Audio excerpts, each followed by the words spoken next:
Halo barudak. Seperti biasanya orang ti dieu arek masak. Lanjut urang ti dieu motongan tempe na barudak. Tah ieu urang keur ngaberesihan bawang bodas terus digepreknya. Lanjut urang dibumbuan barudak tah masako mecin langsung kurang digebruskeun ku cai oge. Teu poho tempena diasupkeun dibulak-balik oge nya supaya nyerep kitu barudak. Tah ieu aya babaturanana barudak jadi henteu tempe hungkul ayeuna mah. Tah ieu jengkol barudak.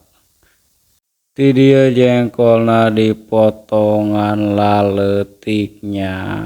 Sababa rek digoreng lanjut urang ayeuna ngabahekeun minyak langsung digebruskeun jengkolna nunang nyiksikan tadi teh tah ieu teu poho dibulak-balik oge.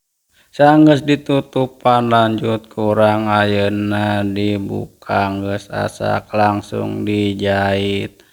Lanjut ayeuna si tempena digorengkeun tah ieu penampakanna jengkol teh teu poho make kecap.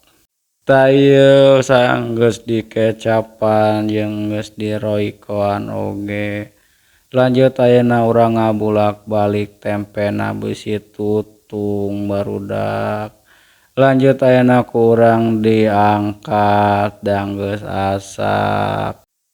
Kusababa rek nyamal ayeuna urang ti dieu ngagoreng cabena oge bawang tomat tutupan da sok ngabebeledagan geus muncrat minyakna maksudna barudak tah ieu cengekna geus asak nya alias cabena teu poho dibumbuan deui oge.